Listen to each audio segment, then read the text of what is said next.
लेख्न पर्यो भने है नेपाली लेख्न पर्यो भने यहाँनेर गएर NEPALI भनेर टाइप गरियो भने त्यो नेपाली हो यस्तै युनिकोडमा जान्छ। यसलाई चाहिँ हामी के भन्छौँ भन्दा रोमनाइज अर्थात् रोमनमा लेखेपछि उसले के गर्छ युनिकोडमा कन्भर्ट गर्छ। यहाँ मैले चाहिँ मेरो कम्प्युटरमा त्यो राखेको छैन किनकि त्यो मलाई अलि झन्झटिलो लाग्छ र किबोर्ड लेआउटहरु सबै कीहरु पनि त्यसबाट राम्रोसँग आउँदैन। त्यही भएर मैले यो रोमनाइज युनिकोड चाहिँ मैले राखेको छैन। यदि तपाईहरुले किबोर्ड लेआउट हेर्न चाहनुहुन्छ भने यहाँ म यसरी देखाइदिन्छु। नेपाली युनिकोड किबोर्ड लेआउट रोमनाइज भनेर भन्यो। ट्रेडिसनलमा हाम्रो के थियो ए दबाउँदाखेरि ब आउँथ्यो तर ए दबाउँदा अहिले के आउँछ कन्दानी आउँछ। हेर्नुस् त ए अनि यिनी माथिपट्टि भएका भनेका शिफ्ट सहित दबाउँदा आउने हो। तलपट्टि भएका भनेको डाइरेक्ट दबाउँदा आउने हो है। ए दबाउँदा कन्दानी आउँछ। एस दबाउँदा पातलो स आउँछ। शिफ्ट सहित एस दबाउँदाखेरि के आउँछ मोटो स आउँछ हैन। डी दबाउँदा द आउँछ अनि शिफ्ट सहित डी दबाउँदा ध आउँछ यसरी है। यो अलि झन्झटिलो लाग्छ मलाई। त्यही भएर मैले यो रोमनाइज वाला चाहिँ खासै त्यति धेरै प्रयोग गर्दिन र मेरो कम्प्युटरमा पनि मैले यहाँ इन्स्टल गरेको छैन है। यो पनि हाम्रो युनिकोड नै हो। तपाईले चाहे ट्रेडिसनलबाट युज गर्नुस् चाहे रोमनाइजबाट युज गर्नुस् आखिर त्यो युनिकोड नै हो है। त्यसरी टाइप गरेर हामीले वेबसाइटहरुमा राखेको इन्टरनेटहरुमा राखेको टेक्स्टहरु चाहिँ जस्ताको तस्तै देखिन्छ हैन।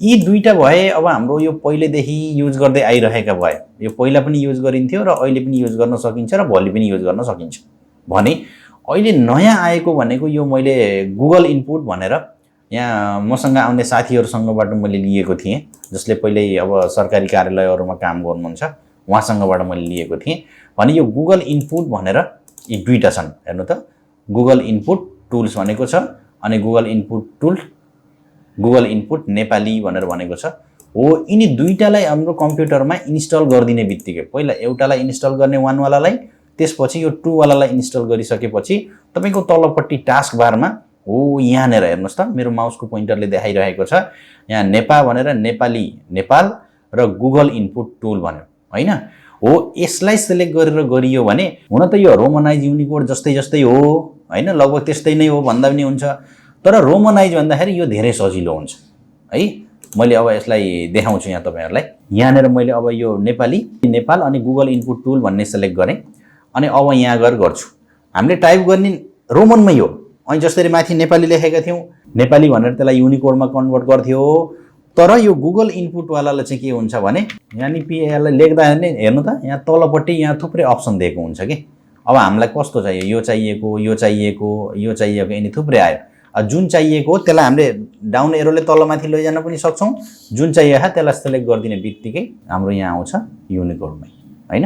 भनेपछि त धेरै सजिलो भयो नि त। जस्तो मैले एउटा यहाँ लेख्छु भन्न खोजेको के हो भने यसबाट टाइप गर्न धेरै सजिलो हुन्छ हैन। यो अहिले पछिल्लो समय चाहिँ अब धेरै जसोले यसैलाई युज गर्नुहुन्छ जसले युनिकोडमा टाइप गर्न जान्नुहुन्न उहाँहरुको लागि त अब सबभन्दा बेस्ट मेरो विचारमा लाग्छ यो गुगल इनपुट टुल वाला नै एकदम राम्रो हो। जसले पहिला टाइप गर्न जान्नुहुन्न पिर्तीमा राम्रोसँग टाइप गर्न जान्नुहुन्छ भने अरु चक्करमा लाग्दै नलाग्नुस् यो नेपाली युनिकोड ट्रेडिसनल वाला नै युज गर्नुस् हैन।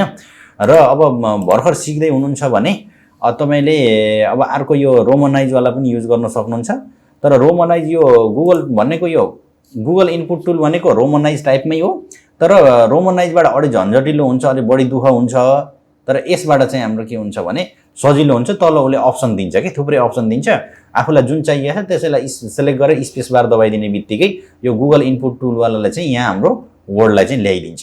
त्यसो हुँदाखेरि अब तपाईले जताबाट गर्न मन लाग्छ गर्नुस् है। अब यो नेपाली ट्रेडिसनल किबोर्ड युज गर्नुस् नेपाली ट्रेडिसनल युज गर्नुस् नेपाली युनिकोड रोमनाइज युज गर्नुस् यहाँ गुगल इनपुट टुल जुनसुकै युज गर्न मन लाग्छ त्यो युज गर्नुस्। त्यसैत मतलब छैन मतलब मात्र यसित छ कि तपाईले कुनबाट गर्नुहुन्छ भन्ने। आखिर यिनीहरुको उद्देश्य आखिर जे भने पनि युनिकोड टाइप गर्ने नै हो र त्यो युनिकोड टाइप गरेकोलाई हामीले वेबसाइटहरुमा लगेर राख्दाखेरि त्यो जस्ताको तस्तै देखिन्छ कुनै पनि त्यहाँ समस्या आउँदैन। यिनी भए हाम्रा युनिकोड टाइपिङ जस्तो ट्रेडिसनल टाइपिङ रोमनाइज युनिकोड टाइपिङ र गुगल इनपुट टाइपिङ। अनि अर्को कुरा मैले यो भन्दा पहिला राखेको भिडियोमा एकजना हो कि दुई तीन जना साथीहरुले मेसेज गर्नुभएको थियो हैन। त्यसमा भन्नुभएको थियो कि यो युनिकोडमा टाइप गर्दाखेरि यो मंगल अनि कालीमाटीहरु भनेको के हो यसमा के फरक छ भनेर भन्नुभएको थियो।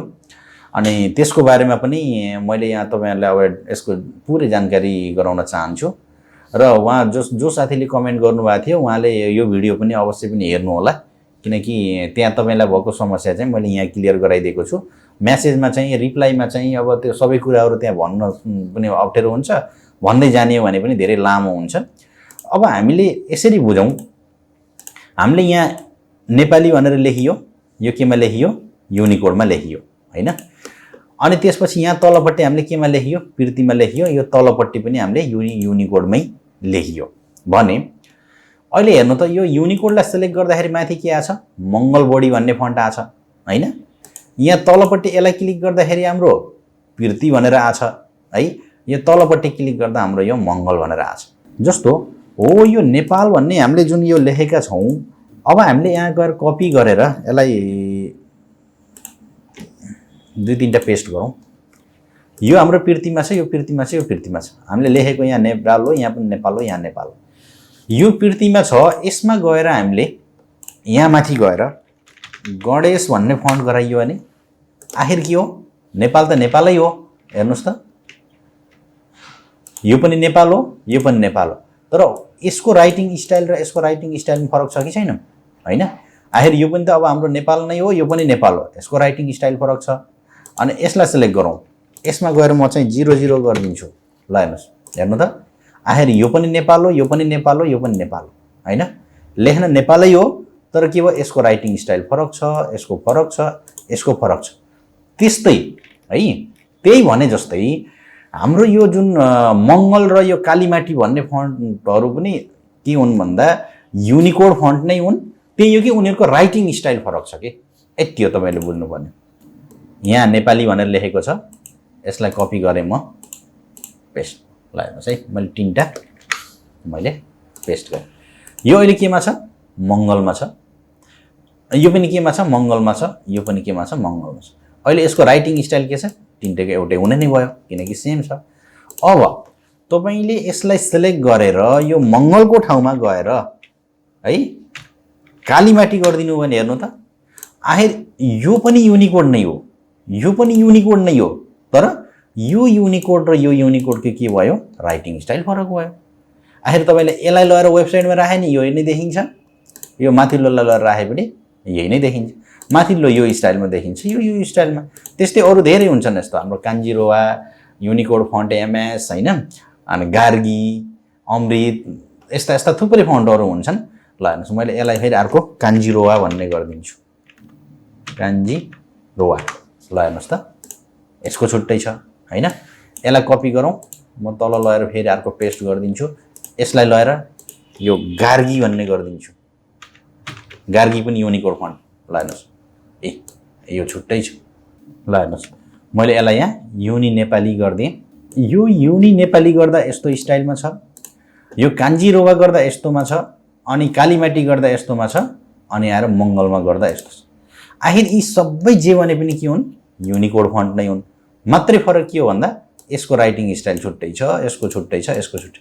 यिनी मध्ये जुन लगेर राखे पनि तपाईले वेबसाइटमा लगेर कपी गरेर राख्दाखेरि यो नेपालीमै देखिन्छ, यसमा कुनै पनि एरर आउँदैन हैन। यति भनेपछि त अब पक्कै पनि अब मेरो विचारमा तपाईले बुझ्नु पर्छ। जस्तो अब हामीले यसलाई यसरी बुझौं कि नेपाली टाइपिङ गर्दा पिर्ती, गणेश फन्ट, पिर्ती, गणेश, आकार, आकृति हैन, श्रीनगर, यस्ता दुनियाभरका फन्टहरु छन्। त्यो गर्दाखेरि मिनिङ एउटै हुन्छ, उसको राइटिङ स्टाइल नै फरक हुन्छ भने त्यस्तै युनिकोडमा पनि त्यही फरक छ के। आखिर मिनिङ एउटै हुन्छ युनिकोडको, त्यो जुन लगेर हामीले कपी गरेर राखे पनि त्यहाँ देखिन त्यही नै देखिन्छ, तर के हुन्छ, यसको लुकिङ जुन हाम्रो यसको फन्टको स्टाइल हो नि, ओ यो चाहिँ फरक हुन्छ। यति फरक हो। हामीले मंगलमा टाइप गरे नि कुरा एउटै हो, कान्जिरोवा भन्नेमा गरे पनि एउटै हो, अनि त्यसपछि आएर कालीमाटीमा गरे पनि एउटै हो, जेमा गरे पनि एउटै हो। तर तपाईले तिनी फन्टहरु चाहिँ पहिला अब हाम्रो कम्प्युटरको सिस्टममा इन्स्टल गरेको हुनु पर्यो र बल्ल मात्रै हो यहाँको माथि यो फन्ट फ्यामिलीमा तिनी फन्टहरु देखिन्छन्, नत्र चाहिँ तिनी फन्टहरु कुनै पनि देखिँदैनन् है। हो त्यही कुरा चाहिँ मैले यहाँ बुझाउन खोजेको हो। एकजनाले साथीले कमेन्ट गर्नुभएको थियो, त्यही भएर मैले यो डिटेल भन्दैको। यो पनि मैले तपाईहरुलाई पठाइदिने छु, आवश्यक पर्यो भने। हेर्नु त, यो फन्ट भनेर राखेको छु। हेर्नु त, यो अक्षर भन्ने, अञ्जली ओल्ड लिपि भन्ने, अमृत भन्ने, कान्जिरोवा, कालीमाटी, गार्गी नेपाली हैन, थ्याकरविसन, मदन 2, युनि नेपाली, लोहित हिन्दी हो यस्ता यस्ता हाम्रा यो युनिकोड फन्टका स्टाइलहरू हुन्। किनकि यो अक्षर भन्नेमा छुट्टै आउँछ, अञ्जली वर्ल्ड लिपिमा छुट्टै आउँछ, अमृतमा छुट्टै आउँछ, कान्जिरोमा छुट्टै आउँछ, तर हुन चाहिँ तिनी सबै के हुन् भन्दा युनिकोड फन्ट नै हुन् है। यो कान्जिरोवा भन्ने फन्टहरुमा चाहिँ मलाई राम्रो लाग्छ। यसमा चाहिँ धेरै जसो प्रीतिको जस्तो जस्तो देखिन्छ। त्यसो हुँदाखेरि यो एकदम राम्रो मन पर्छ मलाई। यो कान्जिरोवा भन्ने फन्ट चाहिँ एकदम बढी मलाई मन पर्छ है। बुझ्नुहुन्छ? त्यही यो कालीमाटी चाहिँ अलि पातलो पातलो छ, यो कान्जिरोवा भन्ने चाहिँ अलि हल्का बोल्ड जस्तो टाइपको छ। नानी आखिर लुकिङ सबै एउटै हो। यी फन्टहरु पनि मैले राखेको छु र तपाईहरुलाई पठाइदाखेरि म अवश्य पनि पठाइदिने छु। साथीहरु, तपाईहरुलाई यो भिडियो कस्तो लाग्यो हैन, जस्तो लाग्यो त्यस्तै प्रतिक्रिया दिनु होला र यसरी गर्दा पनि तपाईहरुलाई समस्या भयो भने अवश्य पनि कमेन्ट गर्न नबिर्सिनु होला। मैले आफूलाई अनुकूल भएको र मलाई मिलेको समय अनुसार तपाईहरुको मेसेज अवश्य पनि हेर्ने छु र रिप्लाई अवश्य पनि दिने छु। त्यति गर्दा पनि तपाईहरुलाई समस्या भयो भने चाहिँ अब एनीडेस्ककै हेल्प लिएर हुन्छ कि अथवा हैन, एनीडेस्कको अथवा यो टिम भ्युअरहरुको हेल्प लिएर रिमोट कन्ट्रोलबाट पनि सहयोग अवश्य पनि गर्ने छु। त्यति हो कि अब मलाई चाहिँ टाइम अनुकूल भएको हुनु पर्यो र तपाईहरुलाई पनि अनुकूल भएको हुनु पर्यो। हेर्नु होला, हेरेर गर्दाखेरि समस्या आयो भने मात्रै गर्नु होला, नत्र खासै समस्या त त्यस्तो धेरै आउँदैन किनकि त्यस्तो गाह्रो छैन, सजिलो छ। र अहिले फेरि अब यो युनिकोड चाहिँ अब 90 नहुने भइसकेको छ किनकि अब हाम्रो कम्प्युटर स्किल टेस्ट गर्दाखेरि पनि अब यो आयोगहरुले लिने एक्जामहरुमा अनि कुनै पनि ठाउँमा अब कम्प्युटर सम्बन्धी जुन टेस्टहरु हुन्छन् त्यसमा चाहिँ अब युनिकोड पनि लगभग अब कम्पल्सरी जस्तो भइसकेको छ। त्यही भएर पनि मैले यसको यो सेकेन्ड अब अपडेटेड भर्जन मैले बनाउन उचित ठानेर बनाएको र अघिल्लोबाट गर्न सक्नुभएका साथीहरुलाई ठिकै छ। अब अघिल्लोबाट गर्न सक्नु भए छैन भने तपाईहरुले यो भिडियोबाट त अवश्य पनि गर्न सक्नुहुनेछ र यसबाट पनि समस्या भयो भने कमेन्ट गर्नु होला, केही बिग्रिदैन। मैले अवश्य पनि मेरो साइडबाट हेल्प गर्ने छु। र जाँदा जाँदै तपाईहरुलाई एउटा रिक्वेस्ट के गर्न चाहन्छु भने तपाईहरुले यो मेरो एमयू कम्प्युटर इन्स्टिट्युट भन्ने युट्युब च्यानललाई सब्स्क्राइब गर्नुभएको छैन भने सब्स्क्राइब गरिदिनु होला। अनि त्यसपछि लाइक अब त भइहाल्यो नै, लाइक कमेन्ट गर्ने त अब भइ नै हाल्यो र तपाईहरुले अब यसलाई आफ्नो जो सोशल मिडियाहरु के प्रयोग गर्नुहुन्छ जस्तो अब टिकटकहरु हुन सक्छ हैन, फेसबुक हुन सक्छ अथवा कुनै ग्रुपहरुमा जोइन हुन सक्छ, त्यसमा चाहिँ अवश्य पनि शेयर गरिदिनु होला। र शेयर गर्नुभयो भने मलाई यो हुन्छ कि उहाँले मलाई हेल्प गर्नु भएको छ र मैले उहाँलाई सहयोग गर्नुपर्छ भन्ने चाहिँ भित्रैदेखि हुन्छ र मैले गर्न सक्छु। यदि तपाईहरुले त्यो गर्नु भएन, आफ्नो मात्रै स्वार्थ लिन खोज्नुभयो भने मबाट सहयोग चाहिँ त्यस्तो हुँदैन। म मात्रै हैन, कसैबाट पनि सहयोग हुँदैन। एकतर्फी स्वार्थ लिन खोजियो भने कसैले पनि कसैलाई हेल्प गर्नु सकिदैन, कसैले पनि कसैलाई अब सहयोग गर्न सकिदैन, त्यो तपाईहरुलाई थाहै नै छ भन्दै आजको यो भिडियोबाट म अमृत गोतामे बिदा हुन चाहन्छु। धन्यवाद, नमस्कार।